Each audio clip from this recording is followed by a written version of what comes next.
Hi, my name is Chris Ryan. Thanks for joining me here at Hit Golf Academy and welcome to another Subscriber Saturday. So if you haven't seen this video series before, very simply, you send me videos of your golf swing and I'm going to help 3 people each and every week. So this week we've got 3 different golf swings. We're going to start with Eric Ashcroft's, but if you would like to get involved, have your swing analysed on this show, then please send me an email. The email you need to use is swings@chrisryangolf.com.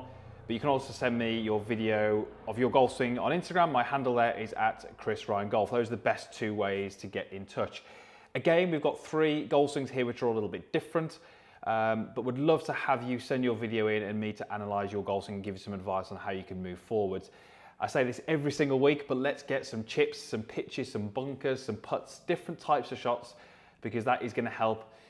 It's going to help you, the viewer, it's going to help everyone just learn a little bit more about the golf swing. So we're going to start with Eric Ashcroft.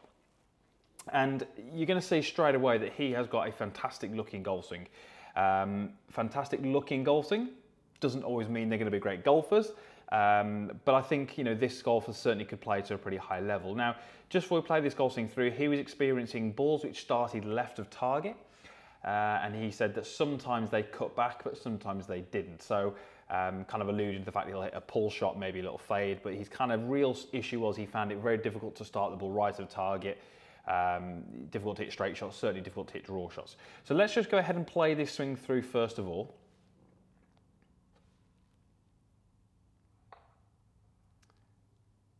Okay, and you can see there, obviously a pretty accomplished golfer. So let's just go back to the start. And so, certainly this video shows I'm trying to do 3 people each week. I can't go into massive depth in every golf swing talking about the whys and the cause of different movements. But if we look at where Eric gets to at the top of his golf swing and how he starts his downswing, so here, I mean, that is an absolutely fantastic position, and we can really play some good golf from here. There's going to be plenty of tour players who would love to be in that position. So at this stage, we're really good. I just want you to trace, or keep your eye on, the grip end of the club, so the bit in there, okay? And just watch what it does. Notice how the golf club, I'm going to draw a line reference to the golf club, the club shaft is on this angle. But as he starts to move in towards the ball, his hands start to move towards him and in. And what this really does, so his hands now have come into this area here. So we could say his hand path is a little bit sort of like this. Now that's obviously not an accurate sort of description, but you can see his hand path. Now, as he curves his hand path in towards him, that effectively tips the club head out towards the golf ball. And as soon as that process starts, Eric's going to find it almost impossible for it to stop. And so what that does, it means that the club head gets a little bit too soon. It means that the club face starts to tip down and point left, and then he's going to start hitting his shots that he was talking about, the kind of the pulls, and he's going to find it difficult to control the face. So I would like really to look at Eric and start to look at, from this point here, look at how we can keep his hands moving in this direction for a little bit longer before they begin to move in towards his body. They will eventually move in towards his body, but I think it needs to happen a little bit later. So I would look at how he uses his legs, how he uses his rotation, the rotation speeds of his upper body, the rotation speeds of his lower body, because if we can get those to match up, we should be able to get his hands to move out towards the ball a little bit longer. That's going to keep the club head back behind him for longer. He's then going to be able to hit those shots he desires. I think this is a great example of a golfer who, with a couple of little tweaks and a couple of little ideas, can really start to hit the shots he wants and really start to play to a pretty high level. So, Eric, if you're watching this, hopefully that helps. Work a little bit on rotation, keep the hands moving out for a little bit longer, and I think you'll have a fair bit of success. Right, on to the second video, and this one is from Richard Corallo. Hope I pronounced your surname correct there, Richard. Now, Richard was saying he was hitting pushes and, pulls and hooks. Now, as soon as a golfer says something like that to me, that kind of suggests, and he has got a driver in his hands, as you can see, that would suggest to me that maybe we need to look at this in a couple of different ways. With a swing pattern, a swing style, a swing shape, there are going to be certain patterns of shots that you can hit. With one swing style, it would be very difficult to hit both hooks and pulls. So if Richard is experiencing these 2 types of shot, the first thing I would want to check is his strike location on his golf club. Because if we hit the golf ball from maybe too much towards the toe, too much towards the heel, we can get ball flights that don't maybe relate to how we deliver the golf club. So someone who's hitting pulls and someone who's hitting hooks, you'd expect them to have very different styles of swing. And it's very rare, if ever, that you see a golfer change their style of swing from one shot to the next. So the first thing I would get Richard to do is really start to look at his strike and just monitor that strike. So I've got a feeling that could be influencing how that ball is flying through the air. Now, we've only got the face-on view, as you can see on the screen here. I like how he sets up the golf ball. There's some really nice things there. We're just going to again put a few reference points on here. And we're going to talk to Richard about how he uses his body through the golf ball. And even in his email to me, he kind of alluded to this a little bit. So as we take Richard through to his backswing, obviously the camera moves around a little bit, but you can see some fairly nice movements there. From down the line view, I'd be interested to see what his shoulder angle's like. I've got a feeling his shoulders might be a little bit too flat, but not that easy to tell from this face-on version, but not a bad movement, decent amount of rotation. Looks like we can play some good golf from here. So as we start down, it looks like he makes a fantastic movement to begin down. Really, really good. And that's something we see from a lot of good players. A little bit of a lowering of the pelvis, starts to separate the knees.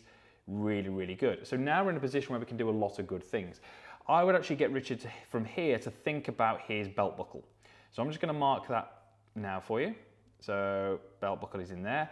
And I want Richard to feel that this belt buckle is going to go in two directions. It's going to get pushed towards the target, so in this direction, but it's also going to rise up as well like this. So it's going to move towards the target and it's going to get pushed upwards. The reason for that, if I start to remove those lines, we can see it a little bit clearer. What you're going to see is as he starts to pivot through, his hips will have certainly almost like a backing up motion. And his trail heel gets forced a little bit away from the target.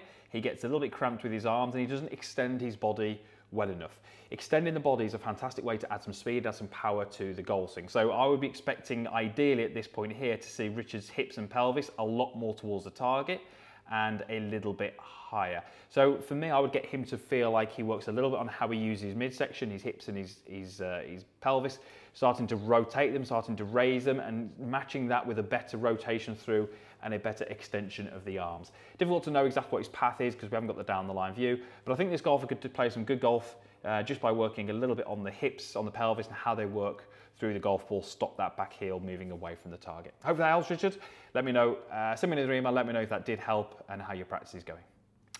Okay, last one for this week. This one is from Instagram and it's from Bones Skilton. Always makes me laugh when you get Instagrams because the names are always a bit strange. So Bones Skilton, I'm sure that's not his real name, but it might be. So we're going to talk a little bit about this golf swing. Now he said he was getting really inconsistent strikes with all his clubs through the bag. And if I play this one through, you will see that it appears that he hits this one off the inside of the club because the ball looks like it shoots out to the right of the screen. So this is probably a pretty good example of what he's been struggling with the strikes, streaks in his irons.